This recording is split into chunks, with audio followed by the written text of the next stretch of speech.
Bonjour tout le monde, j'espère que ça va bien. Bienvenue au webinaire. Je me présente, je suis Ariane Méthode, donc je suis la coordonnatrice de la Fondation Tourisme Jeunesse. Si vous ne connaissez pas la FTJ, à la fin du webinaire, je vous invite à visiter notre site internet et nos médias sociaux. Le lien va être dans la dernière diapositive. Donc, qu'est-ce que c'est la FTJ? En bref, c'est un organisme de bienfaisance situé à Montréal, mais on agit de manière nationale. Notre mission, en fait, c'est de faire la promotion du voyage comme un outil de développement personnel et professionnel pour les jeunes Canadiens. Donc, on fait ça de deux façons. Tout d'abord, on offre du financement pour les projets de voyage. Donc, on donne des bourses quelques fois par année pour soutenir les jeunes voyageurs canadiens, donc soit les groupes jeunesse ou les voyageurs individuels. Puis, notre autre volet, en fait, c'est le volet éducatif. Donc, on a toutes sortes d'outils sur notre site Internet pour éduquer les gens à des meilleures façons de voyager, des saines pratiques touristiques. Donc, le webinaire d'aujourd'hui vient un peu s'inscrire dans cette lignée-là. Alors, de quoi on va parler aujourd'hui? On va parler du tourisme durable. Nous, à la FTJ, on croit que le voyage, c'est vraiment un outil puissant.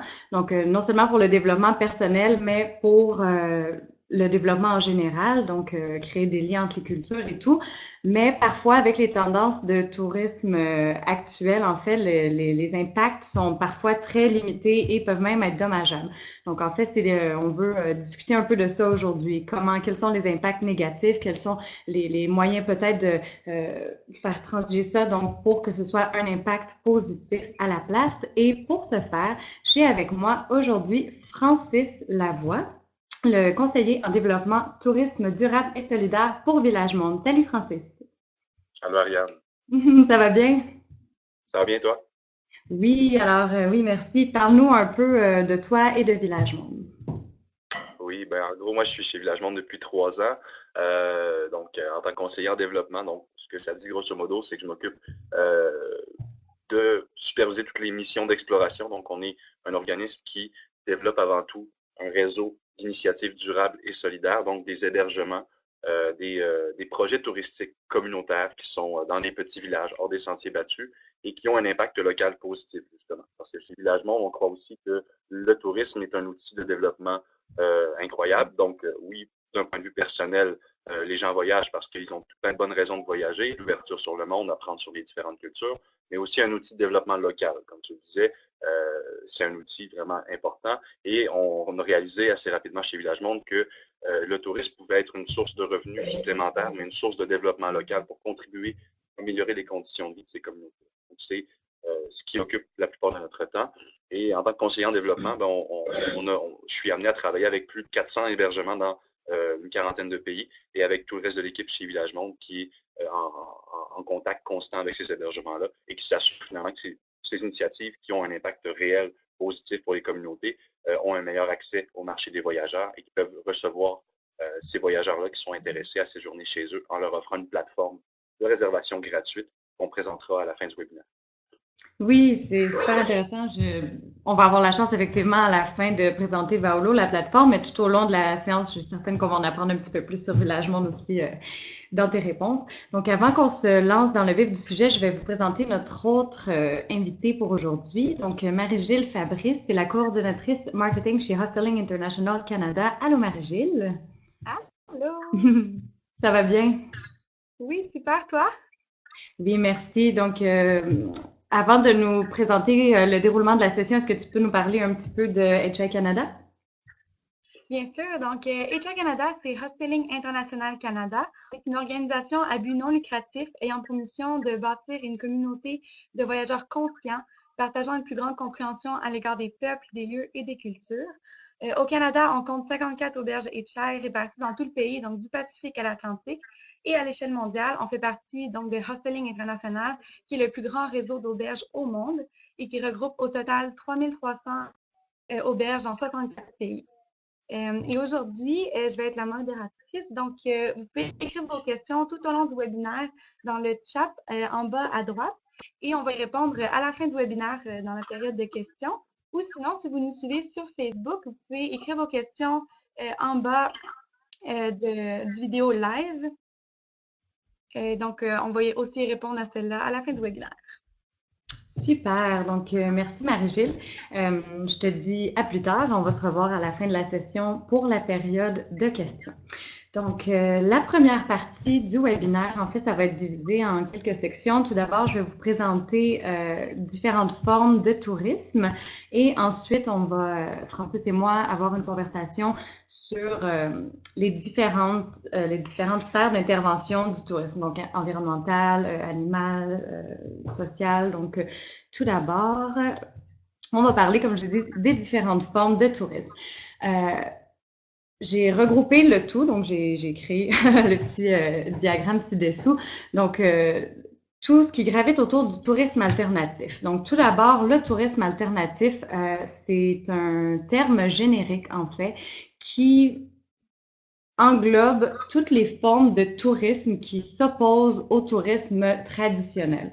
Donc, quand on parle de tourisme traditionnel, on parle tout d'abord du tourisme de masse, donc la grosse convergence de plusieurs voyageurs en une seule et même destination.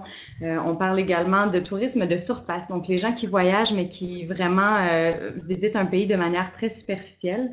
Il y a le tourisme qui est très unilatéral, donc on parle souvent de la relation nord-sud, donc où les voyageurs ont la possibilité de visiter une destination, mais les gens là-bas n'ont pas forcément les moyens d'avoir accès au tourisme aussi. Donc, on parle de tourisme unilatéral. Puis également, donc, tout ce qui est néfaste pour l'environnement, donc les pratiques touristiques qui ne prennent pas forcément en considération l'impact, non seulement l'impact économique sur les populations visitées, mais l'impact environnemental. Donc, quand on parle de tourisme alternatif, on parle de toutes les autres formes de tourisme qui s'opposent à cette réalité-là. Donc, tout d'abord, la première forme de tourisme, c'est le tourisme durable ou responsable. Donc, c'est vraiment une forme de tourisme qui est complète, donc qui prend en considération toutes les dimensions qui peuvent être touchées par le tourisme. Donc, on parle même de la dimension socio-culturelle, économique, mais également environnementale. Donc, le tourisme, quand on dit qu'il est durable ou responsable, c'est qu'on veut dire en fait qu'il s'assure d'avoir un impact bénéfique sur toutes les sphères touchées par le tourisme. On peut parler ensuite de tourisme solidaire ou équitable. Donc, à ce moment-là, c'est un tourisme qui est plutôt, disons, axé sur le plan économique. Donc, on s'assure que les populations locales, donc la population visitée, vont bénéficier économiquement des revenus générés par le tourisme. Donc, ces profits-là vont être réinvestis non seulement dans le commerce local, mais également dans toutes les infrastructures. Donc, c'est un peu le même modèle que le commerce équitable, mais appliqué au tourisme. On peut également parler de tourisme social. Donc, à ce moment-là, c'est une espèce de mouvement d'accessibilisation du tourisme. Donc, ça peut prendre deux différentes formes. Tout d'abord, on peut parler soit d'inclure une partie de la population qui est peut-être plus vulnérable. Francis, pardon, juste une seconde. Est-ce que tu peux baisser ton son parce que ça fait un écho? Je m'entendais comme en écho. OK, parfait.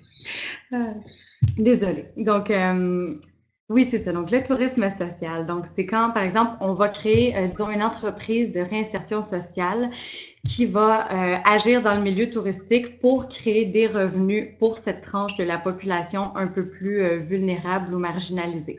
Donc, on essaie de leur donner une place pour qu'ils soient non seulement des acteurs touristiques, mais pour qu'ils puissent bénéficier des revenus touristiques. Ou ça peut également être, en contrepartie, d'essayer de rendre le voyage plus accessible à une partie de la population qui n'a pas forcément accès. Donc, par exemple, ça peut être un voyagiste qui va offrir des services de tourisme adaptés, donc pour les gens qui vivent, par exemple, avec un handicap. Donc, ça, c'est le tourisme social. Il y a le tourisme participatif, donc où on essaie en fait de tisser le lien entre visiteurs et visités. Donc, soit de faire participer les voyageurs aux activités communautaires ou de faire participer la communauté locale aux activités touristiques. On entend souvent aussi parler de tourisme lent ou slow travel dans sa version anglaise. Donc, en fait, c'est un mouvement qui cherche à faire diverger le tourisme. On est souvent dans la quantité, on veut voir le plus de choses possibles en un court laps de temps. Donc, l'idée derrière le slow travel, c'est de visiter moins d'endroits, mais de mieux les visiter. Donc, de rester plus longtemps, prendre le temps, vraiment s'imprégner de la culture locale. Puis c'est un peu moins invasif pour les populations visitées aussi. Donc, ça vient moins déranger l'équilibre local. La dernière forme de tourisme que je voulais présenter, c'est l'écotourisme. Donc, quand on parle d'écotourisme, c'est vraiment un tourisme au bénéfice de l'environnement. Donc, c'est des activités touristiques qui vont souvent avoir une espèce de vocation éducative. Donc, il va y avoir des projets d'éducation liés aux activités touristiques, mais également les profits engendrés vont être directement redistribués au bénéfice de l'environnement. Donc, soit dans des projets de conservation, de restauration des habitats naturels, ou pour financer un sanctuaire d'animaux. Donc, dans ce temps-là, on parle vraiment de tourisme, écotourisme. Donc, ce sont les différentes formes de tourisme. Ce ne sont pas des définitions rigides. En fait, c'est organique, c'est en mouvement. Mais en bref, ce sont les différentes formes de tourisme qu'on appelle parfois le tourisme positif ou alternatif. Alors, Francis, est-ce que tu es prêt à te lancer dans le vif du sujet? Absolument. Quand tu veux. Super. Alors, on y va. Tout d'abord, on va parler de l'impact environnemental que peut avoir le tourisme. Alors, souvent, quand on voyage en avion et on sait que les avions ont une forte empreinte écologique parce qu'elles produisent des émissions très dommageables pour l'environnement. Alors, à ton avis, est-ce qu'on devrait essayer de s'abstenir de prendre l'avion ou est-ce qu'on devrait plutôt tenter de compenser ces émissions en contrepartie?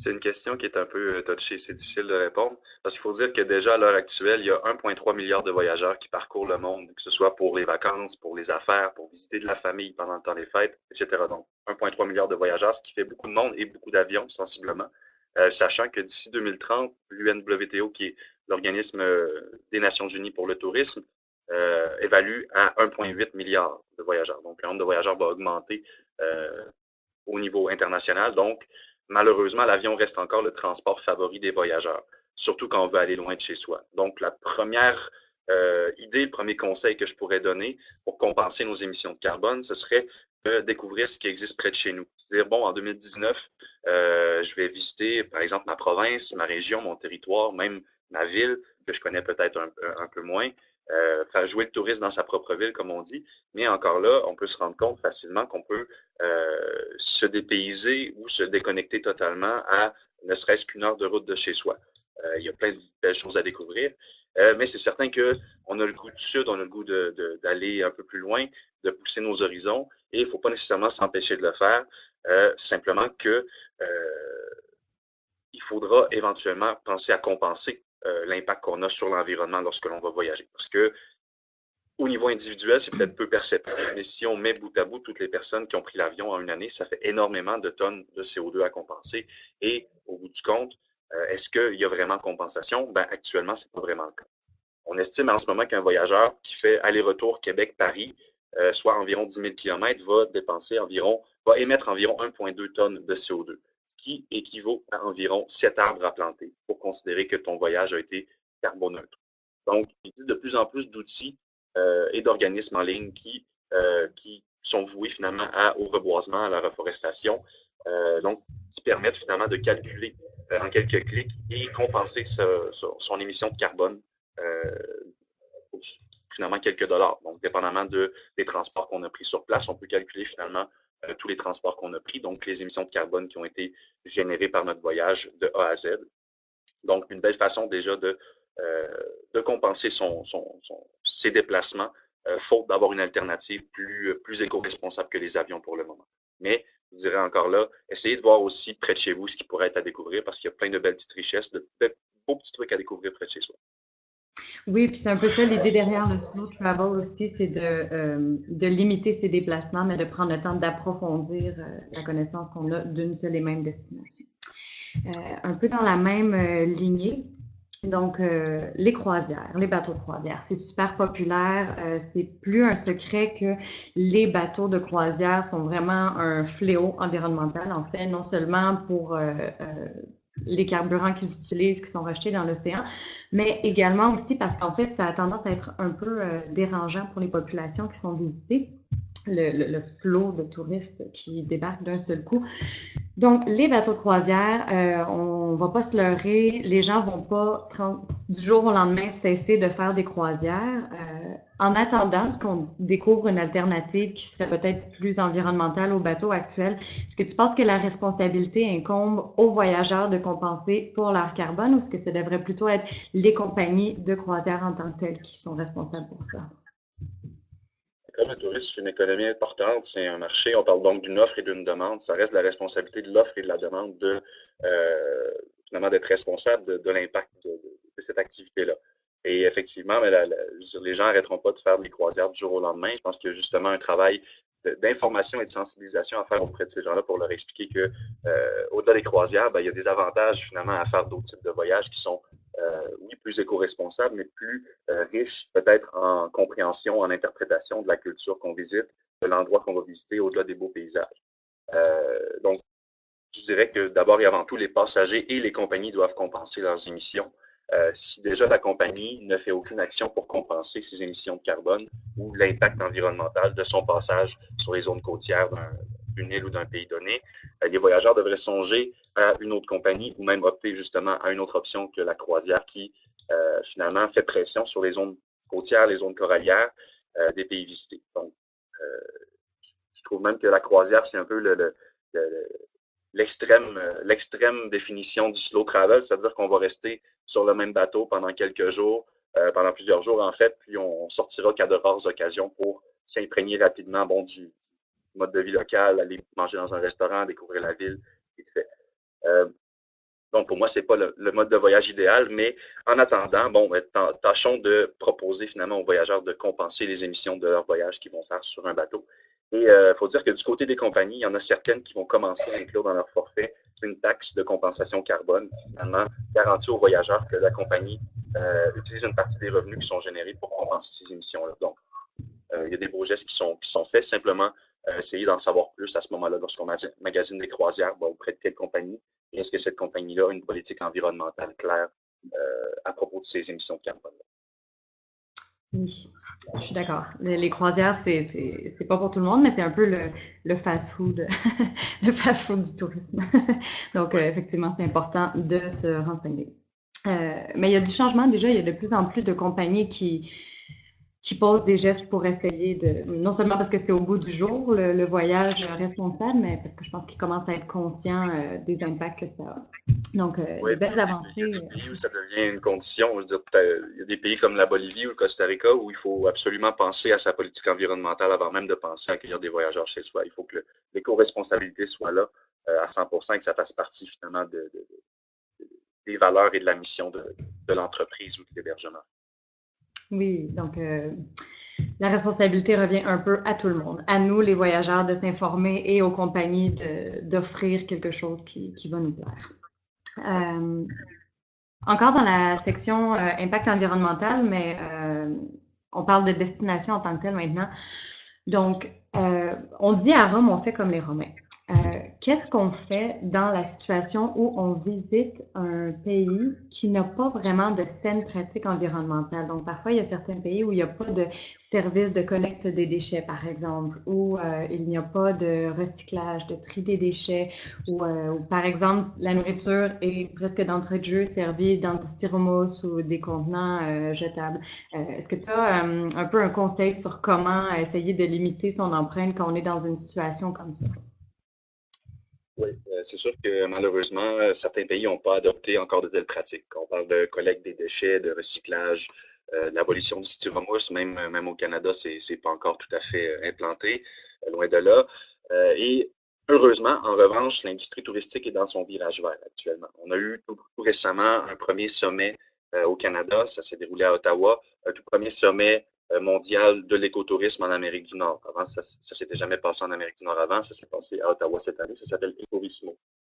Donc, il y a eu plusieurs intervenants de plusieurs pays dans le monde qui sont venus et c'est là qu'on a vraiment constaté, en fait, en tout cas, du côté de Village Monde, on était présent, on a constaté qu'effectivement, au niveau international, il y a un virage vert qui est en cours. Il y a eu une présentation assez éloquente aussi à cet événement-là d'un monsieur un représentant d'Haïti qui demandait justement à ce qu'il y ait un, un boycott total du styromousse à Haïti, qui est devenu vraiment un fléau, autant sur les zones côtières que dans le pays même, chez les habitants. Donc, des pratiques qui devraient être appliquées tôt ou tard par les différentes destinations, autant pour le tourisme et dans toute activité humaine. Parce que vraiment, le tourisme durable, c'est d'appliquer le développement durable au tourisme. Et quand on parle de recyclage, de collecte de déchets, ben, c'est un enjeu qui est très important, qui va au-delà du tourisme en tant que tel. Mais comme la conscience environnementale est loin d'être uniforme d'un pays à l'autre et même dans un même pays, de même que les moyens qu'on a à disposition pour implanter ces mesures-là de compostage, de recyclage, de tri des déchets, d'abolir le styromousse pour des matériaux plus écologiques. Il suffit en revanche qu'il y ait une initiative, par exemple, qui soit là pour inspirer ou montrer la voie un peu de l'éco-responsabilité pour en inspirer plein d'autres autour. Donc, finalement, lorsque vous allez voyager dans différentes destinations, vous remarquez finalement qu'il n'y a pas de mesure vraiment, vous voyez qu'il n'y a pas de poubelle, qu'il n'y a pas de tri des déchets, ou encore qu'on vous sert finalement de la nourriture dans des contenants styromousse ou dans des bouteilles de plastique et qu'on va les utiliser à outrance, ben n'hésitez pas à faire ces commentaires-là de façon constructive pour leur indiquer finalement que ce serait important de considérer ça. Et tôt ou tard, il y aura une prise de conscience. Et je pense que finalement, cette prise de conscience-là va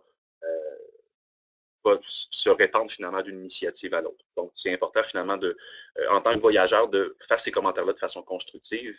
Et finalement, du côté des professionnels, on travaille fort pour que ces mesures-là soient adoptées.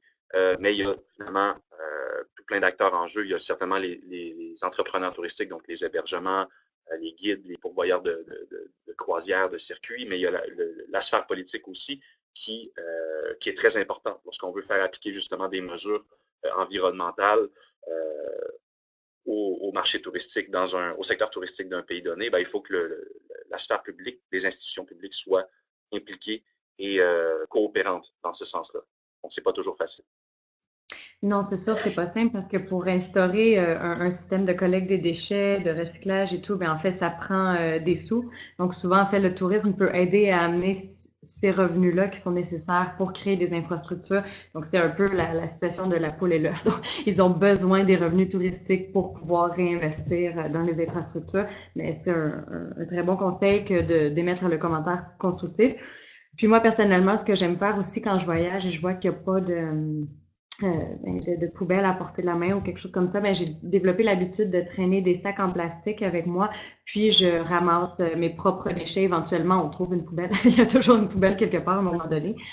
Donc, plutôt que de les jeter par la fenêtre comme les gens font. Et même, ma petite façon de redonner à moi, c'est aussi souvent de ramasser les déchets que je vois qui traînent. Si par exemple, je vais à la plage puis qu'il y a des déchets alentour de moi, ben, je fais ma petite part avec mon sac, je marche, je ramasse mes déchets. Donc, c'est une façon aussi individuelle de faire sa part. Vous pouvez même vous informer, des fois à destination, il y a des corvées collectives de nettoyage des berges ou des choses comme ça. Donc, ça peut être une autre alternative pour compenser un peu. Avant qu'on change de catégorie, est-ce que tu as quelque chose à ajouter, Francis, sur l'impact environnemental? J'allais dire justement que ce que tu viens de citer, c'est un très bon exemple de geste qu'on peut faire, là, qui prend ne serait-ce que quelques secondes lorsqu'on va, mettons, sur la plage, de voir qu'il y a des déchets qui traînent, d'avoir un sac avec soi pour ses propres déchets, de ramasser ce qui traîne autour, ben, c'est déjà un très beau geste qui facilite déjà la corvée qui est faite généralement par la communauté locale ou par les hébergements qui sont près de la plage. Mais si justement vous voyez qu'il y a des déchets qui traînent un peu autour de vous, ben, n'hésitez pas à les ramasser, d'avoir un sac avec soi.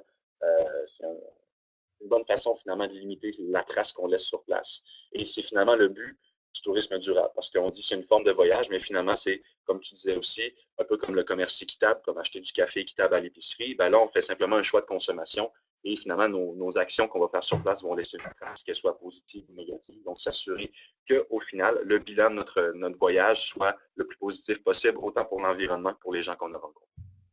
Oui, puis peut-être qu'en fait, ça va inciter les gens à faire de même. Quelqu'un va nous voir en train de faire la bonne action, puis va vouloir le faire aussi. Donc, on passe maintenant à la deuxième catégorie, donc la catégorie bien-être animal. Alors, les animaux sont souvent au cœur des pratiques touristiques, que ce soit d'aller nager avec les dauphins, prendre des photos avec les perroquets, faire un tour à dos d'éléphants ou de chameaux. Donc, vraiment, les animaux sont souvent dans le top des activités que les touristes veulent faire. Par contre, en termes de bien-être, c'est des pratiques qui sont souvent, disons, mitigées. Donc, à ton avis, est-ce qu'on devrait s'abstenir de prendre part à des activités qui incluent les animaux ou est-ce qu'il y a des façons de le faire qui sont acceptables? Heureusement, il existe des façons de faire qui sont acceptables parce que on a une biodiversité incroyable dans le monde, puis c'est justement ce qu'on cherche à protéger à travers le tourisme durable.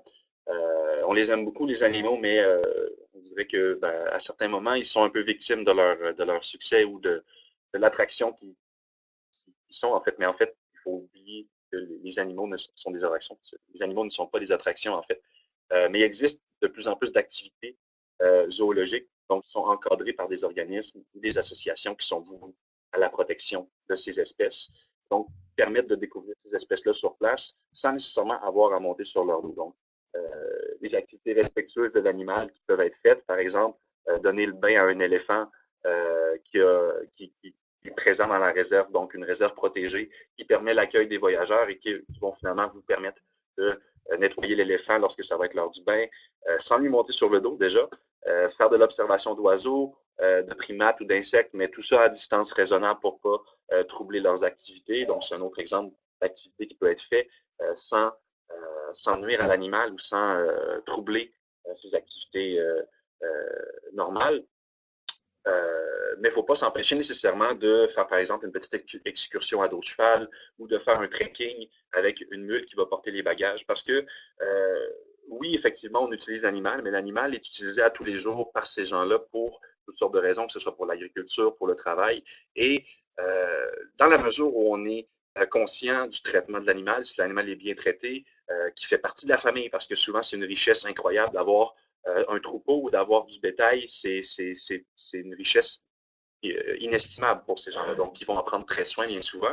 Et il faut savoir aussi que finalement, c'est un peu le même réflexe qu'il faut avoir lorsqu'on se questionne si les gens qui sont employés là où on va séjourner sont bien traités. Donc, est-ce qu'il y a un bon traitement chez les personnes et finalement chez les animaux. Donc, si on se questionne sur les animaux, il faut tenter d'en savoir le plus possible sur les activités qui sont proposées. Donc, est-ce que les animaux semblent maltraités?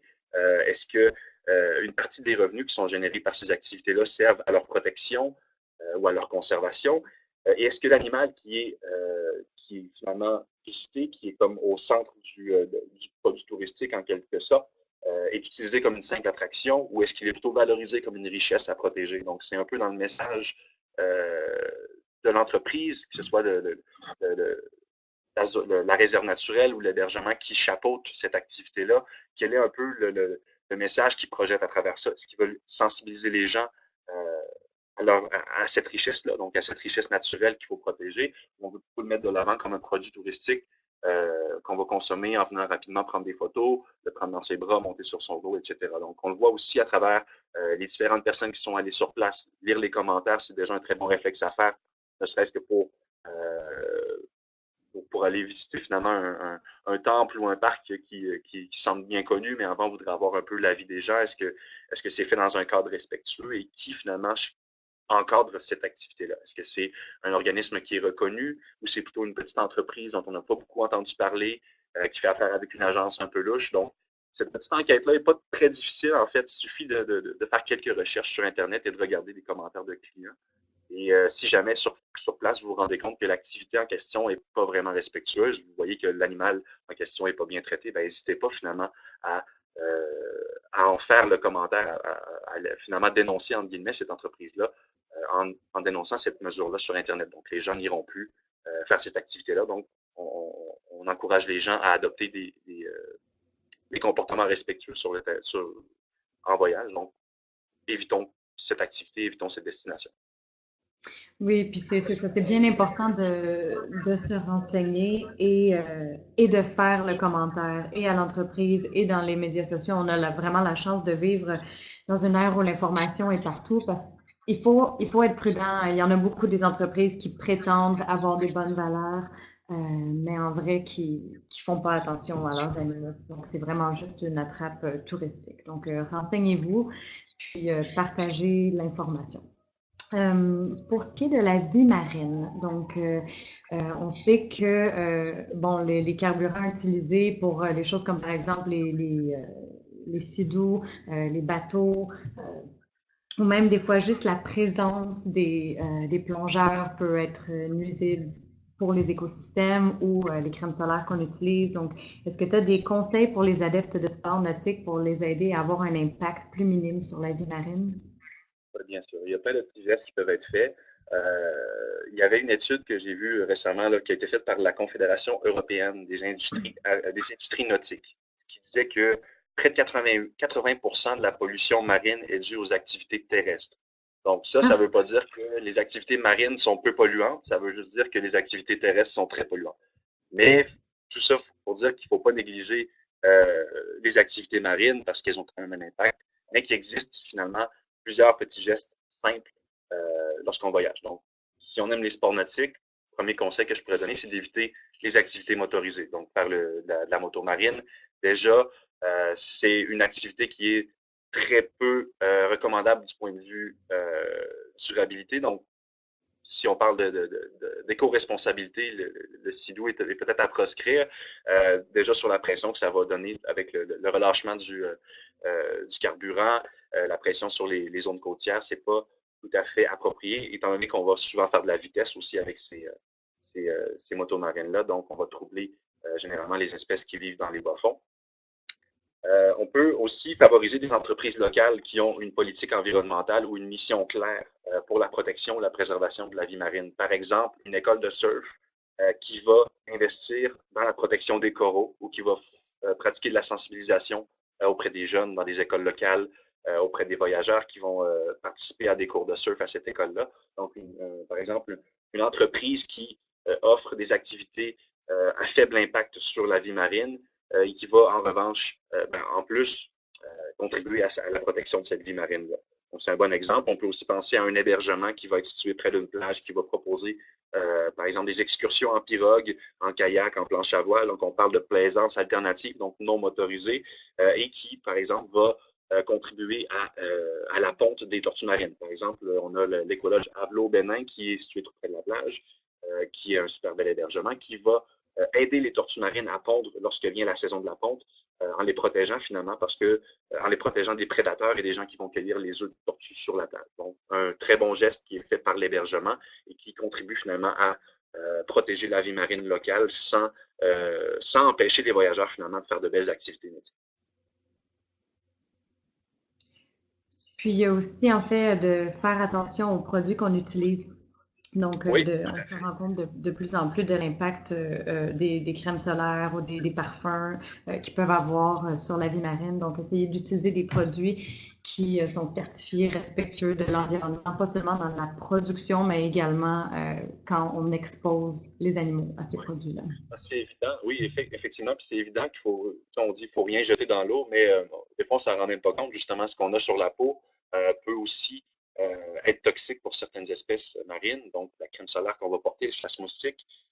Donc, ne rien jeter et j'en rajouterais même en disant traîner avec soi un sac, idéalement pas un sac de plastique, mais un sac qui sera assez lourd pour finalement qui risque pas de s'envoler. Parce que si on est sur un bateau, sur un kayak, un voilier, ben, le sac, s'il est trop léger, il peut partir au vent et finalement, ben, là, tout ce qu'on avait gardé il vient de partir au large. Donc, ramasser aussi ce qui est autour de nous. Donc, s'il y a des déchets qui flottent, on peut les ramasser un peu comme sur la plage, les ramener à la poubelle la plus près lorsqu'on revient. Donc, c'est un petit geste qui compte beaucoup parce que les déchets de plastique prennent environ 1000 ans à se désintégrer dans la mer. Donc, c'est fou. Donc, essayons d'éviter au maximum de laisser ces déchets-là dans l'eau. Et en revanche, si on voit les déchets flotter, c'est bien de les ramasser, mais tout ce qui est fruits de la mer, finalement, les coquillages et tout ça, essayons de ne rien collecter, finalement. Essayons de laisser à la mer ses richesses et admirons-les sans les cueillir. Comme ça, la mer se portera mieux.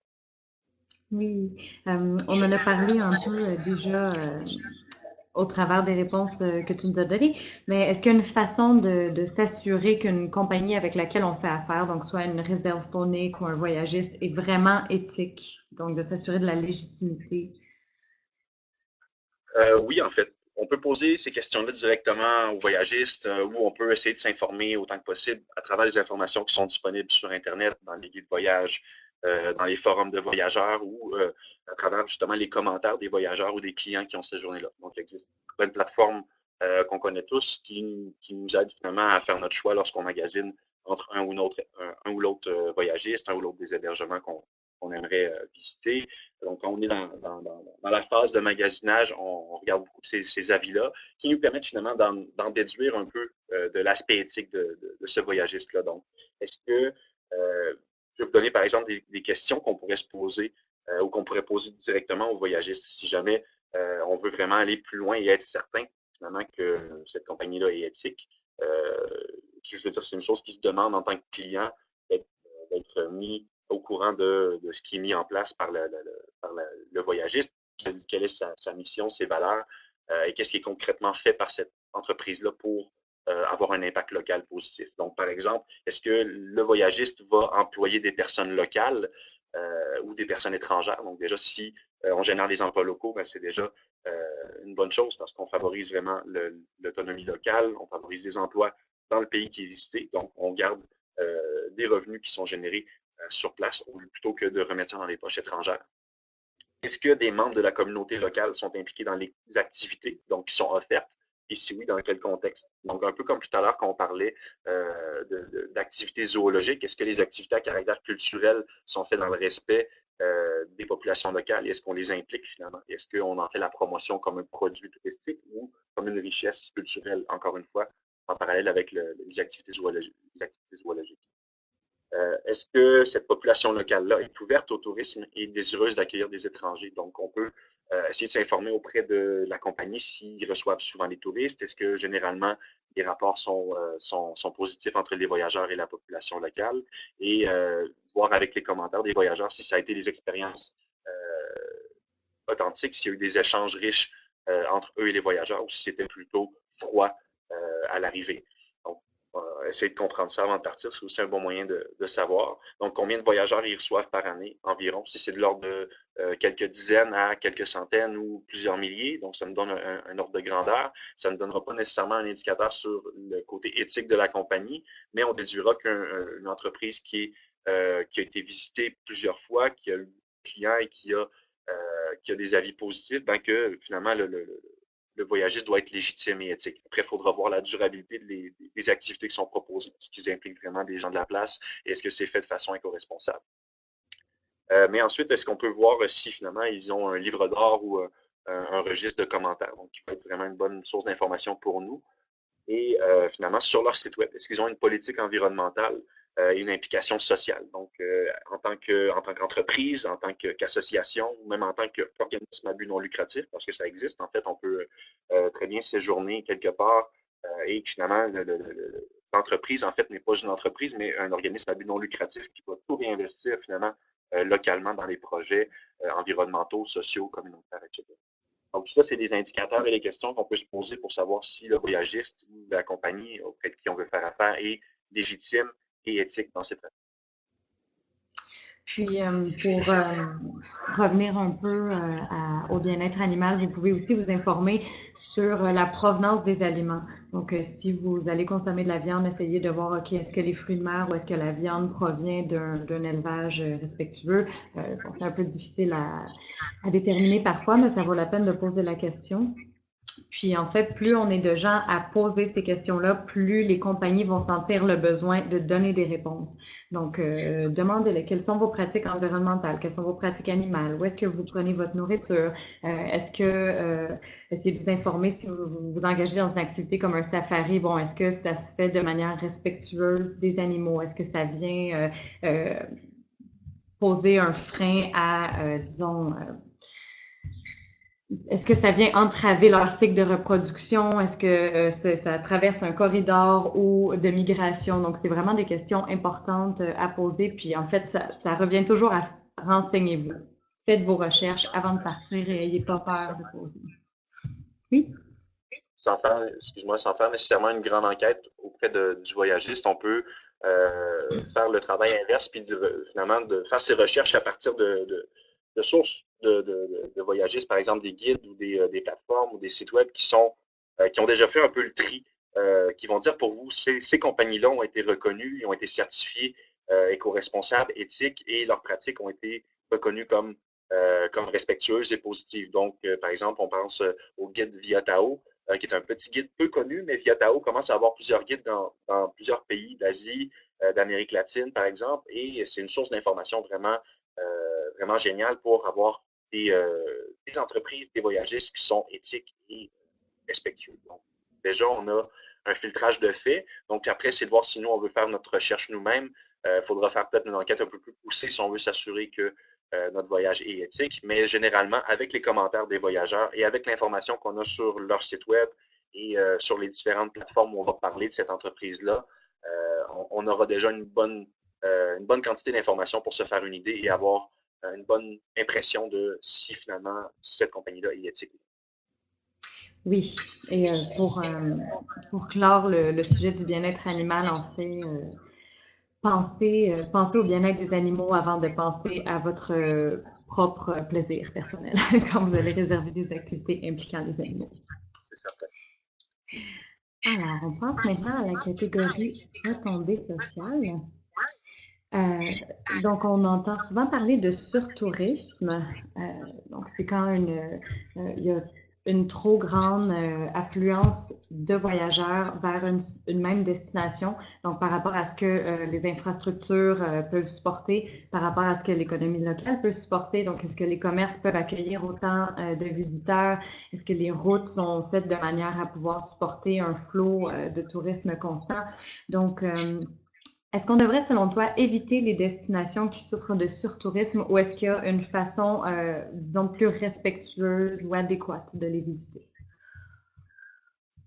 C'est ni blanc ni noir. Il faudra quand même penser à des façons respectueuses de visiter ces sites-là parce qu'ils restent encore très prisés par les touristes, malgré qu'on veut promouvoir d'autres destinations alternatives qui sont tout aussi intéressantes, mais qui subissent moins fortement la pression des voyageurs. Reste qu'il y aura toujours des voyageurs qui vont aller dans ces destinations incontournables-là. Et moi-même, pour avoir fait un voyage au Pérou, je ne pouvais pas m'empêcher d'aller à Machu Picchu. Parce que un voyage au Pérou n'est pas un voyage au Pérou sans être allé à Machu Picchu, paraît-il. Mais j'ai vu plein de beaux endroits qui m'ont autant fait vibrer que Machu Picchu. Mais le problème, finalement, c'est l'attractivité. Donc, comment on peut distribuer cette attractivité-là pour que les gens visitent un plus grand nombre de destinations, mais finalement, on distribue plus équitablement cette demande-là touristique pour qu'il y ait une pression moins forte sur les lieux visités.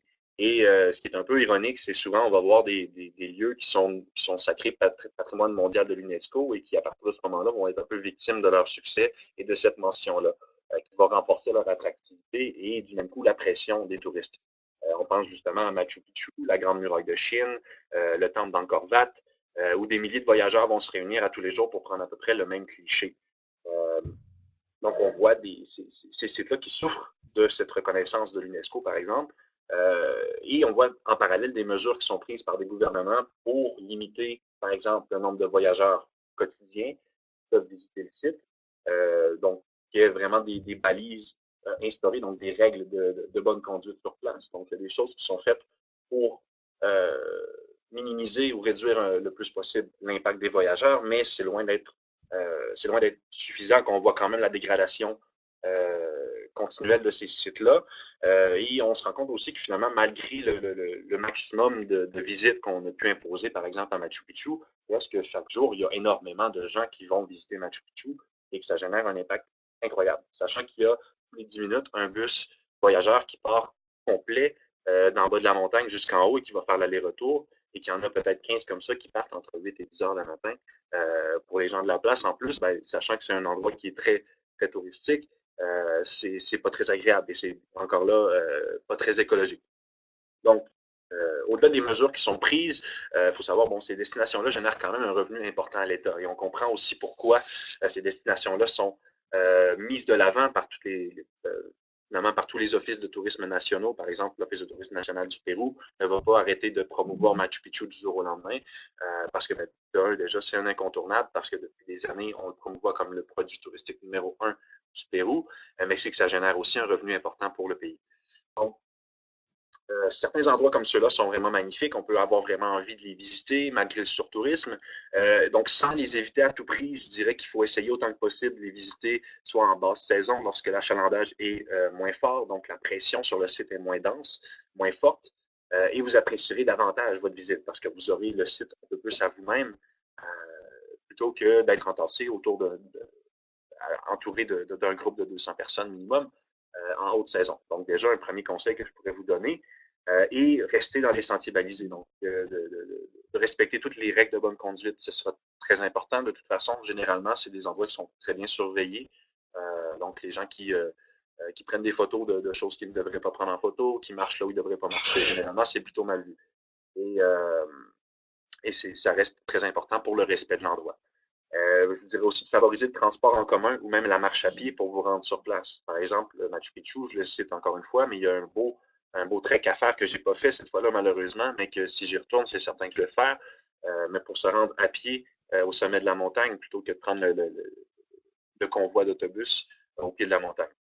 Donc, toujours garder aussi en tête l'importance culturelle, historique et parfois sacrée de ces lieux-là. Donc, pour les gens de la place, la valeur que cet endroit peut avoir.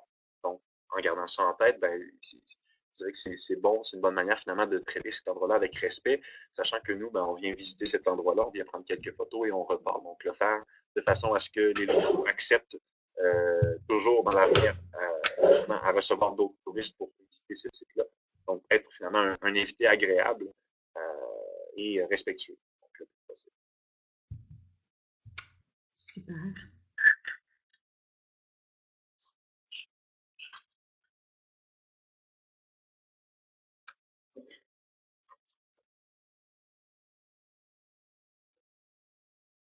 Je crois qu'on t'entend pas, Ariane, ça se peut-tu?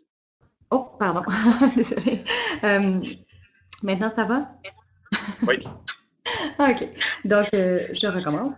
Alors, parfois, les touristes, on a tendance à vouloir rester dans les endroits où il y a des infrastructures bien établies. Francis, peux-tu rabaisser le son? Je m'entends encore. Oui. Je m'entends en écho. Oui. D'accord. Donc, on reste dans les villes où il y a des infrastructures bien établies, soit par confort ou parce qu'également, on a peur un peu de s'immiscer dans l'intimité des résidents. Donc, on ne veut pas être trop invasif. Selon toi, est-ce que c'est mieux de rester dans les pôles touristiques ou de s'aventurer hors des sentiers battus, quitte à peut-être être un peu plus invasif? Ah, ben moi, par réflexe, je vous dirais sortez des sentiers battus parce que ben, c'est mon opinion personnelle, mais il faut dire qu'il n'y a pas de recette magique pour voyager de façon responsable et pour finalement avoir une expérience positive. Donc, on doit simplement porter une attention particulière aux choix qu'on va faire sur place, donc aux gestes qu'on va poser aussi, donc l'hébergement qu'on va choisir, les transports qu'on va choisir, même le guide qu'on va choisir aura un impact. Donc, choisir l'un ou l'autre aura un impact à savoir si c'est local, si c'est une petite entreprise gérée, opérée par des gens de la place ou si c'est une entreprise étrangère qui va faire ressortir les bénéfices directement du pays au moment de la transaction. Donc, j'aime croire qu'il n'y a pas de mauvais touristes, qu'il y a seulement des voyageurs mal informés ou peu conscientisés. Et le tourisme n'a pas le même niveau de structure d'une région à l'autre. Mais en fait, ça n'enlève à rien, finalement le potentiel de générer des retombées locales positives. Donc, une absence de structure ne devrait pas être un obstacle aux visiteurs finalement. C'est simplement que le tourisme est peut-être légèrement nouveau ou est en train d'émerger dans cette région-là. Donc, c'est important de superviser, d'encadrer, de guider cette initiative-là. Mais en tant que voyageur, ben, il ne faut quand même pas hésiter à visiter ces lieux-là qui vont généralement offrir un niveau d'immersion et d'échange culturel beaucoup plus important plutôt que dans les grands circuits traditionnels qui sont très habitués à recevoir des voyageurs et qui vont finalement avoir un produit qui s'est très bien défini avec le temps et qui même va s'être un peu perverti. On parle souvent de folklorisation de la culture quand on va visiter un pays donné et qu'on va nous présenter finalement des gens déguisés en costume, vont nous chanter une petite chanson et finalement, à la fin de la journée, tout remballer, retourner chez soi, vivre à l'occidental, ben, c'est pas tout à fait ce qu'on recherche comme immersion culturelle. On veut comprendre comment les gens vivent, on veut goûter au mode de vie local. Donc, sortez-moi des grandes villes, amenez-moi dans les villages, puis montrez-moi ce que vous faites tous les jours, puis laissez-moi m'impliquer un peu avec vous pour que je comprenne, puis on va échanger sur nos modes de vie respectifs, et là, on va bien se comprendre. Et là, le voyage va avoir été vraiment bénéfique autant pour moi que pour les gens qui m'auront accueilli. Ça, pour moi, c'est ma définition idéale du voyage, mais c'est pas la même définition pour tout le monde. Donc, on peut très bien vivre de belles expériences de voyage dans des pays où il y a des structures mieux instaurées, qui sont là depuis plus longtemps. Mais j'ai tendance à croire que plus on s'éloigne des grandes structures, plus on se rapproche de l'authenticité et de l'humain. Donc, plus on se rapproche d'expériences qui sont uniques, humaines et qui vont finalement nous reconnecter, je pense, avec les bonnes valeurs qu'on recherche quand on part en voyage après quelques mois de travail, puis on voit notre 3-4 semaines de vacances arriver, des fois moins que ça. On se dit là, je pars en voyage, puis je me remets les valeurs aux bonnes places, mais c'est le moment de le faire, justement, de renouer avec les bonnes valeurs, les bonnes choses, les petits plaisirs de la vie et finalement s'imprégner du quotidien de ces gens-là qui, bien souvent, ne vivent de pas grand-chose et qui ont, en revanche, une grande richesse à l'intérieur d'eux-mêmes qu'ils veulent bien partager finalement aux étrangers qui les visitent. Donc, on peut quand même visiter des destinations où les structures touristiques sont bien établies, si ces dernières-là, si ces structures-là, finalement, vont dans le sens des objectifs de développement durable. Donc, si il y a quand même un virage vert qui est fait, on pense justement, j'ai mentionné au début du webinaire, des pays comme le Costa Rica, ou comme la Bolivie, ou le Pérou, et le Bénin même aussi. Le Bénin qui est un pays qui est avant-gardiste en termes d'écotourisme en Afrique de l'Ouest. Ce sont des pays qui même dans at large, dans le secteur politique de tout le pays, au niveau national, l'éco-responsabilité et l'implication sociale sont devenus, plus que des critères, sont devenus des conditions, finalement, à ce que l'activité soit reconnue et approuvée et finalement soit appuyée par les institutions locales. Donc voilà. Merci. Ben, un peu dans la même veine, en fait, parfois on a tendance à vouloir engager un guide expatrié, donc quelqu'un qui vient de notre propre culture, si on veut, parce qu'il parle notre langue, mais également parce qu'il partage nos références culturelles qui nous permettent de parfois mieux saisir les petites subtilités propres à un pays, parce qu'il peut mettre des comparaisons. C'est sûr que c'est mieux d'engager, par contre, un guide local pour vraiment stimuler l'économie du pays visité. Quelles sont tes impressions là-dessus ou tes recommandations? Oui, définitivement, c'est mieux d'engager un guide local pour les raisons que tu as dit. En fait, au-delà de l'emploi local qu'on va favoriser par ce choix-là, dans 90% des cas, le guide local va savoir davantage vous transmettre ses connaissances, les subtilités de la culture que vous visitez, donc la culture locale, les bonnes pratiques, donc les coutumes locales et même les petits mots en langue locale que vous pouvez utiliser à tout moment qui vont aussi ouvrir la porte à des interactions plus riches, plus cocasses aussi avec les gens que vous allez rencontrer. Et on dit souvent que d'apprendre 2-3 petits mots dans la langue locale, ça va tout changer. Et c'est vrai, c'est prouvé scientifiquement que d'avoir 2-3 mots dans la langue locale, ça va changer votre voyage pour le mieux à 200%.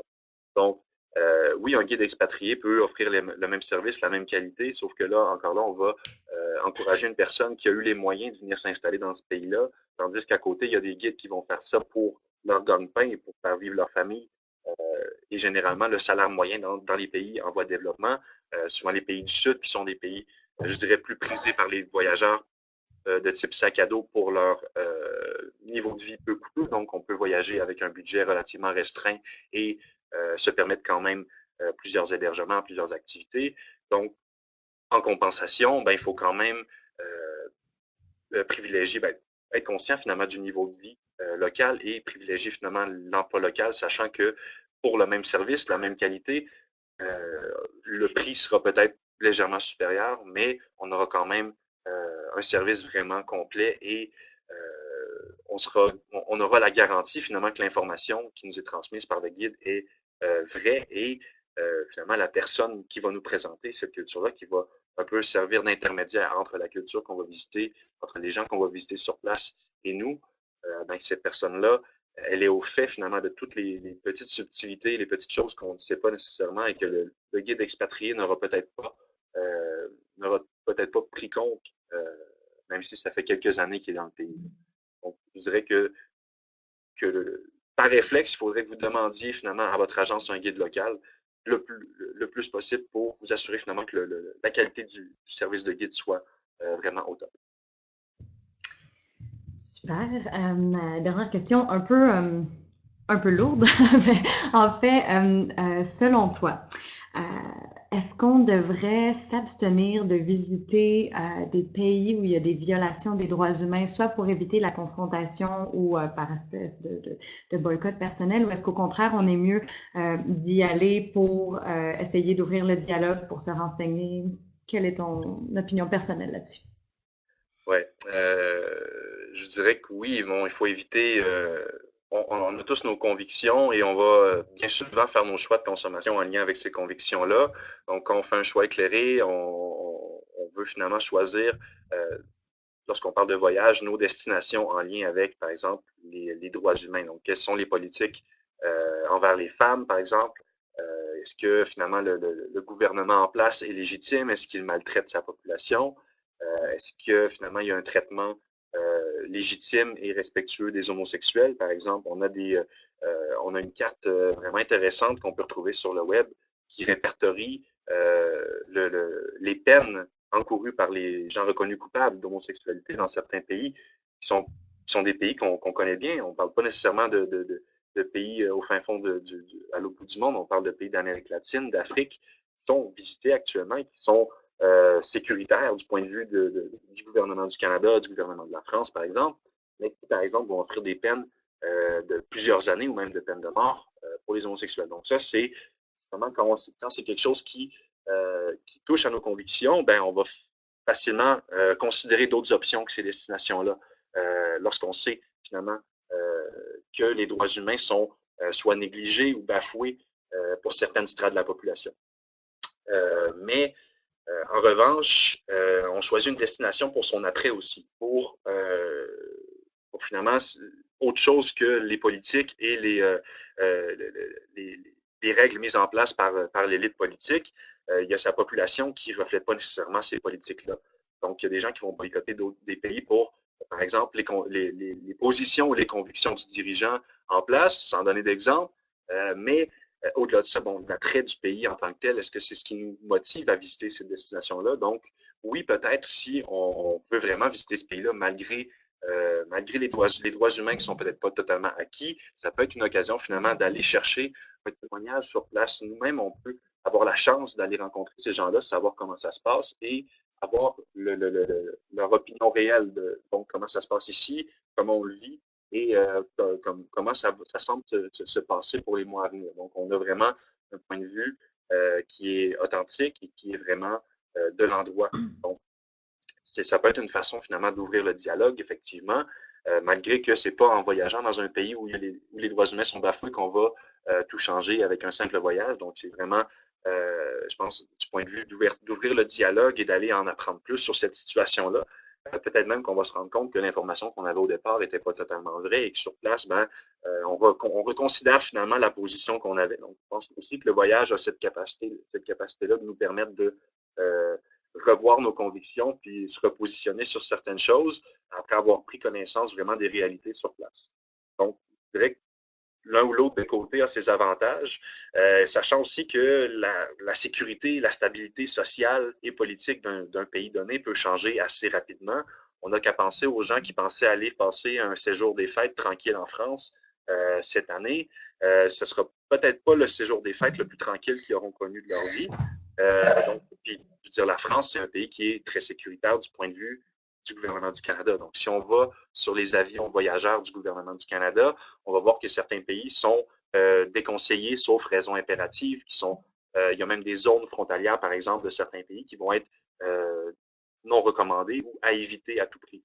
Donc, il faut savoir que ces avis-là ont aussi un très fort impact sur les destinations. Donc, dès qu'un pays est finalement déconseillé, le nombre de vols vers ce pays-là diminue, donc l'arrivée de touristes aussi. Donc, l'économie du tourisme généré dans ce pays-là peut s'écrouler assez rapidement. Quand on pense par exemple à un attentat terroriste qu'il y a eu en Tunisie il y a quelques années, le tourisme s'est un peu écroulé et commence à reprendre des forces tranquillement, pas vite. Et par exemple, au Maroc, on voit que ça a été géré un peu différemment et que le tourisme a peu souffert d'un attentat qui a eu à Marrakech au début des années 2000. Et ça reste un pays qui est très sécuritaire.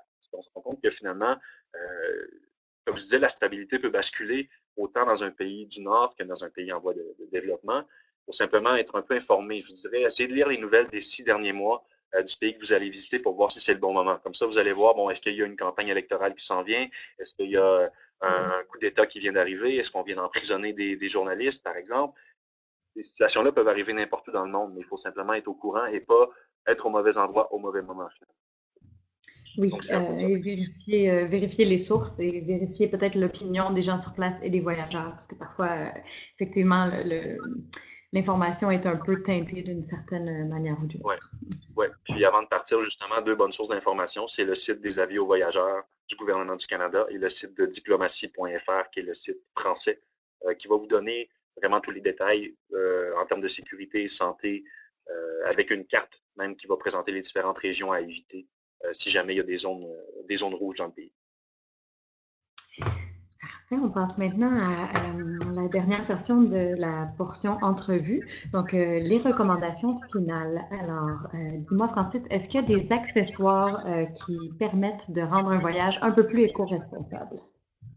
Oui, certainement. Ben, on peut commencer déjà par des produits nettoyants, des produits cosmétiques qui sont non agressifs pour l'environnement, donc des savons de voyage biodégradables, par exemple. On pense à un savon qui va être utilisé à la fois pour se nettoyer, pour laver sa vaisselle, pour laver ses vêtements, etc. Donc, un savon qui est biodégradable, qu'il faut quand même utiliser loin des sources d'eau, mais qui permet finalement de nettoyer et se nettoyer de façon respectueuse sans rejeter de déchets toxiques sur l'environnement. Il existe aussi bon, des ustensiles, des pailles réutilisables. On est vraiment là à l'époque où justement on est en train de commencer à éliminer les pailles de plastique. Donc, songez à avoir avec votre petite collection d'ustensiles une petite paille en bambou, par exemple, qui peut être ajoutée à votre trousse de voyageurs. Il existe justement tout plein de boutiques en ligne pour acheter des articles de voyageurs éco-responsables. Donc, par exemple, les pailles de bambou, c'est un bon petit accessoire à ajouter à sa collection. Les sacs réutilisables pour les déchets, donc aucun sac de plastique. Il y a même des pays qui interdisent l'entrée de sacs de plastique dans le pays. Donc, si vous en avez, ils vous les enlèvent à l'entrée. Mais des sacs réutilisables pour vos déchets, donc ne serait-ce que d'avoir un sac hermétique, idéalement, si vous pensez aller sur l'eau. On peut aussi se doter de petites capsules d'iode qui vont servir à purifier l'eau si jamais vous ne pouvez pas bouillir l'eau. Tout ça pour éviter finalement l'achat ou réduire l'achat de bouteilles de plastique, sachant que quand on part plusieurs semaines, ben, notre consommation d'eau dans les pays chauds est assez élevée, donc essayons de limiter le nombre de bouteilles de plastique qu'on va acheter pendant ces semaines-là. Finalement, je vous dirais de favoriser les cartes et guides de voyage numériques plutôt que les versions papier, comme ça vous pouvez les transporter avec vous et les consulter peu importe où vous serez, donc sans avoir à couper des arbres pour les guides de voyage. Oui, effectivement. Puis, juste un ajout, il y a également des filtres UV pour purifier l'eau qui sont disponibles si jamais vous n'aimez pas le goût de l'iode. Avant de passer à la présentation de Valo, est-ce que tu aurais des conseils généraux à nous donner pour un voyage plus éco-responsable et éthique? Oui, puis je dirais même plus enrichissant aussi et plus bénéfique pour vous et les gens que vous allez visiter. Si je peux résumer un peu tout ce qui a été dit dans le webinaire, s'il y a quelques conseils que je pourrais vous donner, ben, c'est d'encourager d'abord les petites entreprises locales.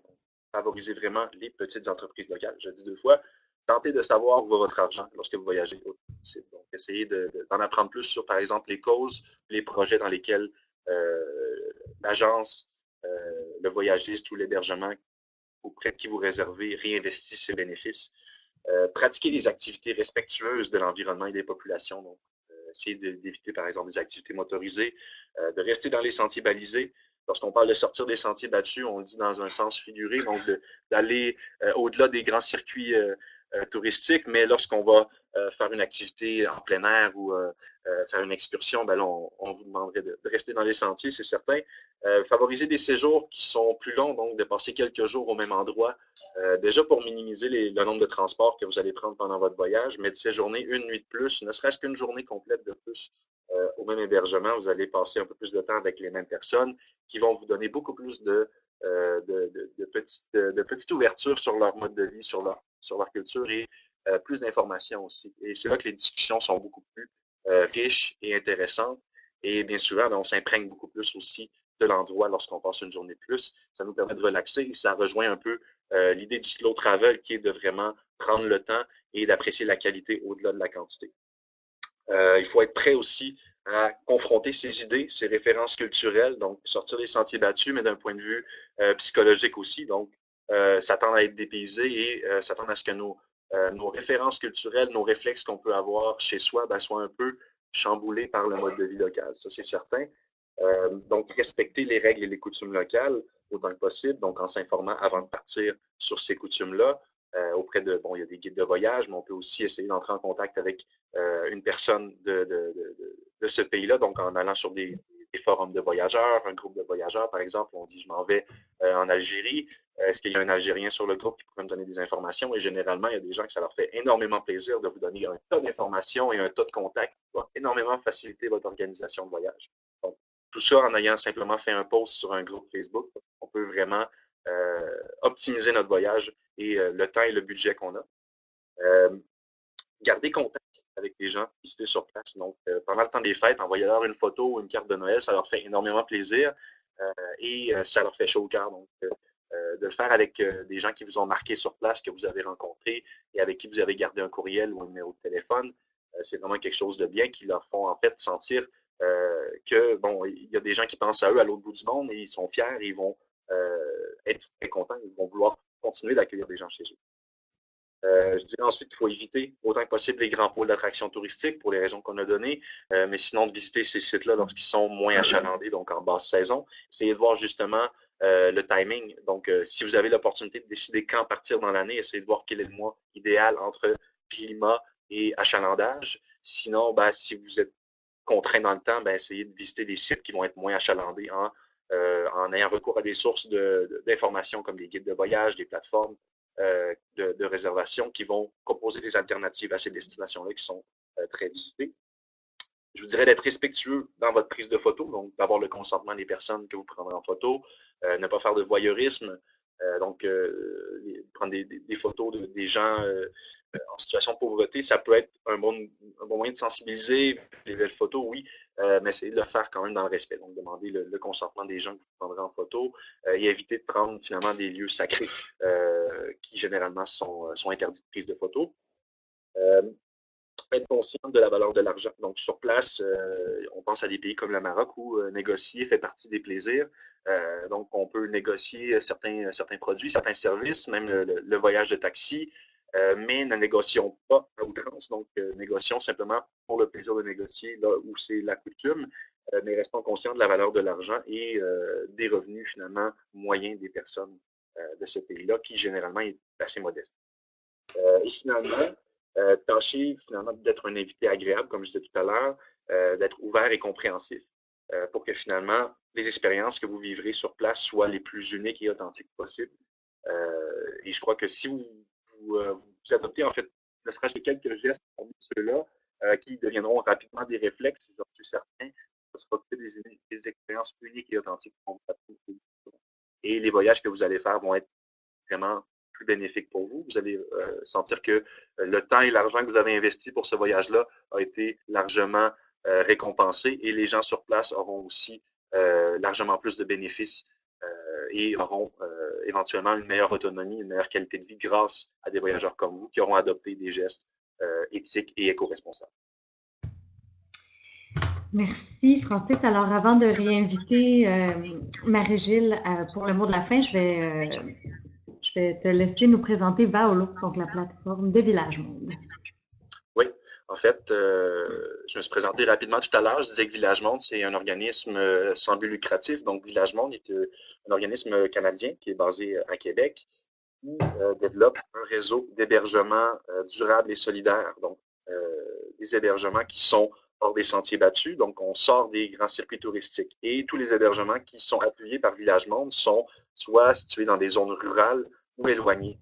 Donc, on parle de petits villages, de zones protégées, de parcs nationaux, à proximité de parcs nationaux, et des lieux qui sont soit peu touristiques ou à proximité de lieux touristiques, mais qui vont être plutôt des lieux alternatifs, mais qui vont avoir quand même un bel intérêt d'un point de vue culturel, naturel.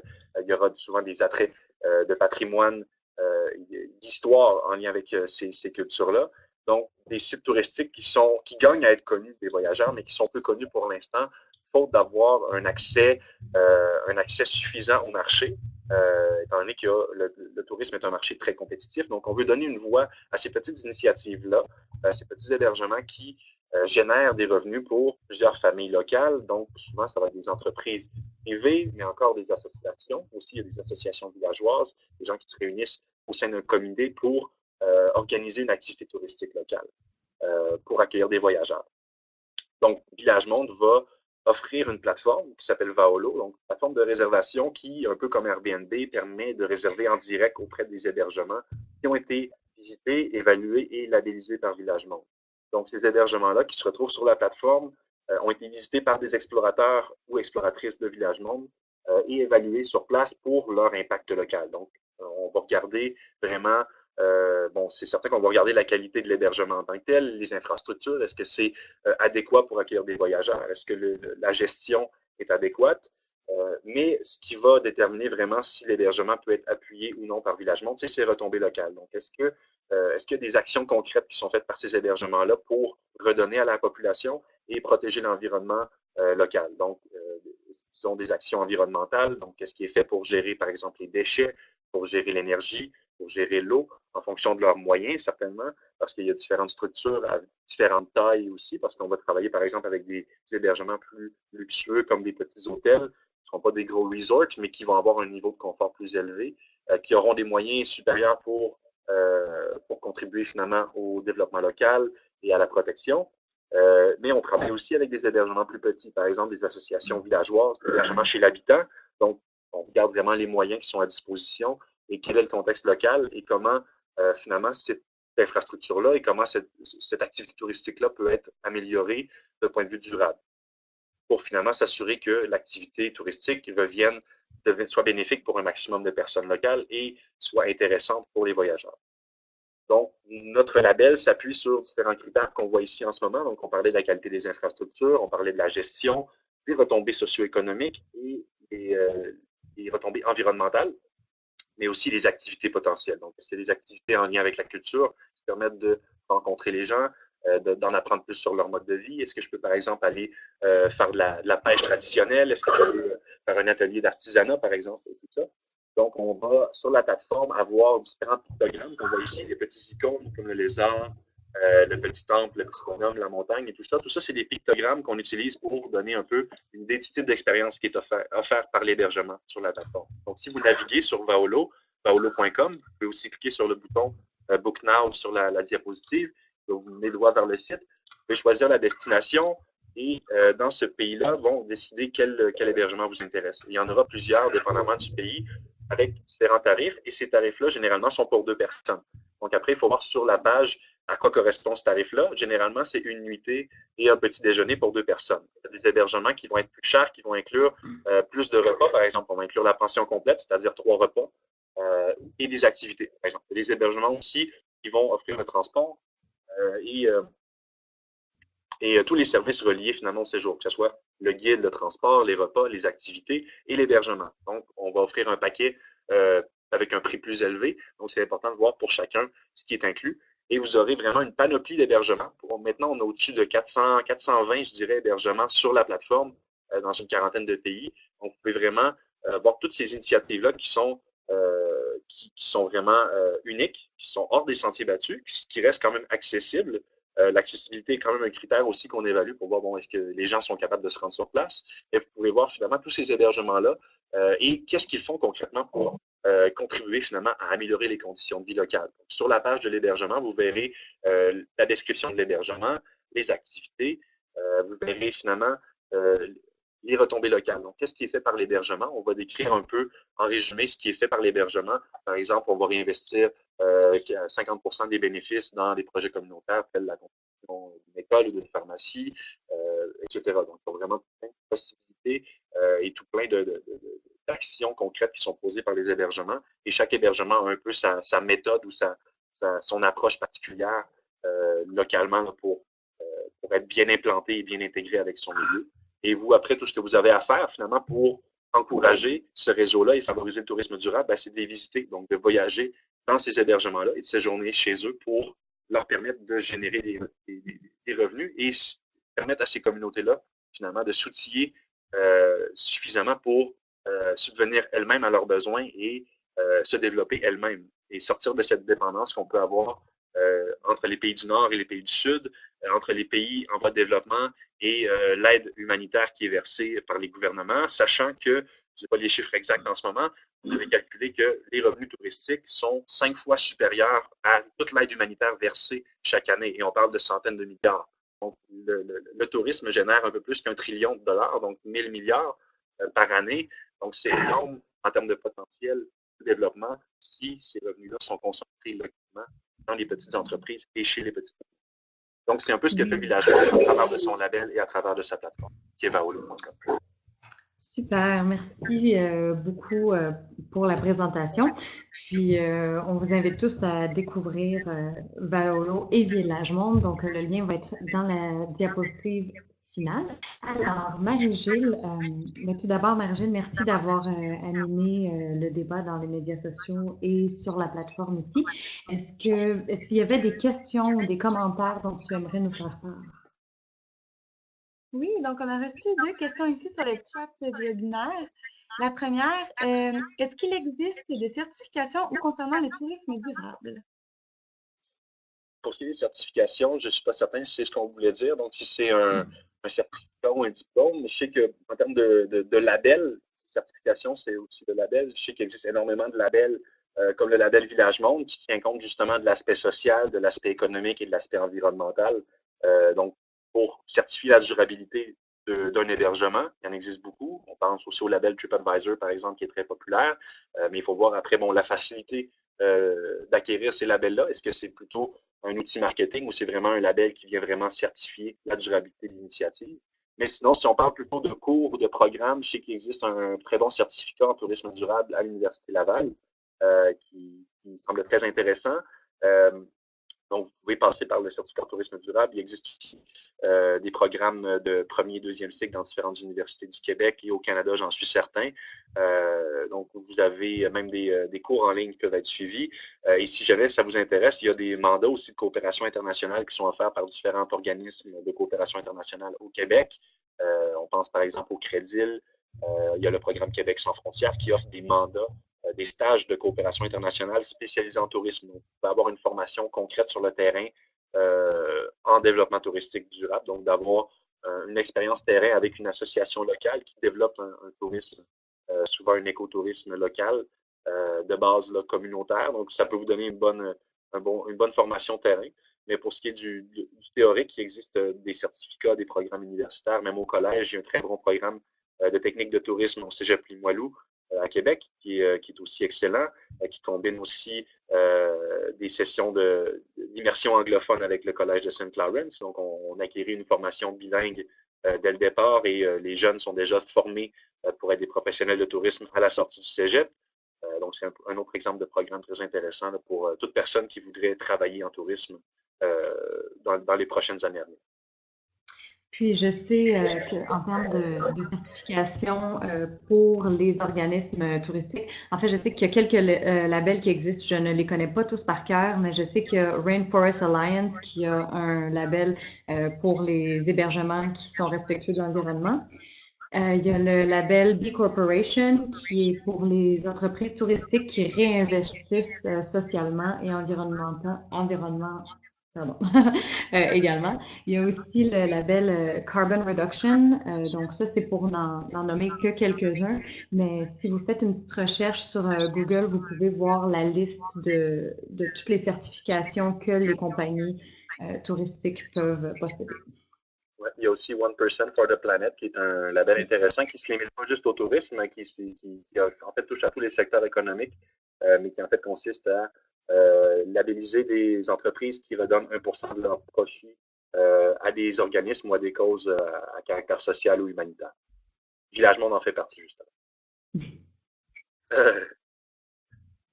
Parfait, merci beaucoup. On a aussi une autre question qui demande: pensez-vous qu'on peut justifier le tourisme en région très éloignée par l'impact que ce voyage peut avoir sur les gens qui y voyagent? Exemple, créer des ambassadeurs pour ces endroits sensibles et éloignés. Je ne suis pas certain de comprendre la question. Je vais la relire. Les gens qui y voyagent. En fait, en fait, le voyage en région éloignée a un impact certain autant sur les gens qui voyagent que les gens qui vivent dans ces endroits-là. Donc oui, en fait, je dirais que les gens qui voyagent dans ces régions éloignées deviennent presque automatiquement des ambassadeurs de ces régions-là, sachant qu'aujourd'hui, avec la technologie, les réseaux sociaux, tous les voyageurs sont maintenant pratiquement des influenceurs ou presque, et qu'on est en mesure vraiment de communiquer et de répandre un peu pas la bonne nouvelle, mais répandre un peu les bonnes pratiques ou les bonnes destinations qu'on peut visiter euh, dans les régions éloignées. Donc, c'est pas sur le site de l'Office national de tourisme qu'on va trouver les petites destinations hors sentiers battus, les petites entreprises locales. Malheureusement, ce sera les produits touristiques exportables, donc ce qui va attirer les voyageurs internationaux. Donc, les petits trucs moins connus, qui gagnent à être connus, vont être promus et valorisés par les voyageurs, par les consommateurs, en guillemets. Fait que ce sera à travers justement les réseaux sociaux, les blogs de voyageurs qu'on va être capable de valoriser ces destinations-là et finalement justifier l'intérêt et l'attrait que peut avoir un voyage dans une zone éloignée.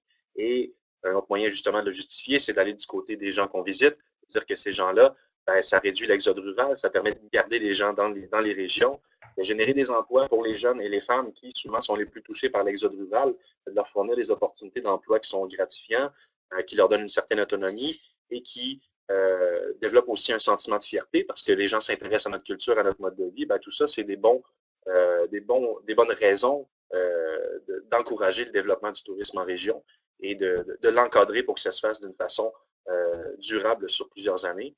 Et heureusement, en tout cas, c'est ce qu'on voit un peu du côté du Canada.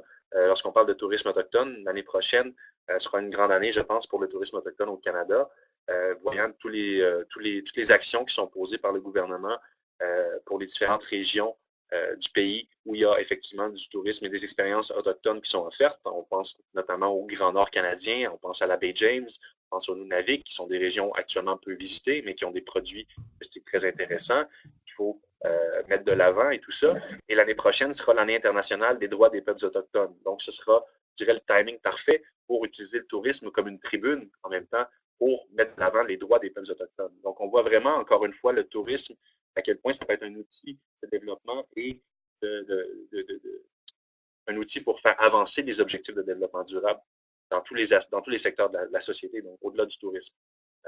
Donc, à travers le tourisme, ce que ça permet en plus, c'est qu'on crée le dialogue et on pourra parler des droits des peuples autochtones, non seulement avec les Autochtones, mais avec tout le reste de la population qui pourra en apprendre plus à travers du tourisme, d'une façon qui ne sera pas moralisante ou négative, mais qui va être plutôt sur une mode constructive et d'apprentissage et d'ouverture, de réconciliation entre les populations. Et c'est un peu aussi l'objectif ou je dirais la portée utopique du tourisme durable, c'est qu'au bout du compte, ben, le tourisme, c'est certain que ça sera jamais purement positif, mais on espère que finalement le tourisme ait un bilan positif à la fin de l'année, qu'il aura créé plus de bénéfices, qu'il aura causé plus de tort et qu'il aura davantage contribué à la protection des cultures et de l'environnement qui aura contribué à sa dégradation.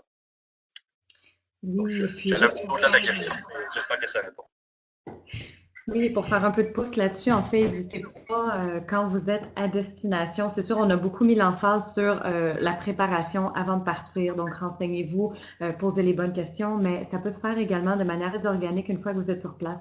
Donc, en posant des questions aux gens que vous côtoyez, quand vous êtes dans un hébergement, quand vous êtes dans un café ou dans la rue, ou même dans l'autobus, dans les transports en commun, n'hésitez pas à parler avec les gens, à ouvrir le dialogue, puis à poser des questions. Eux, ils vont savoir vous donner des bons conseils aussi sur des alternatives aux attractions touristiques plus populaires. Donc, ils connaissent les petits bijoux, les petits trésors qui valent la peine d'être découverts.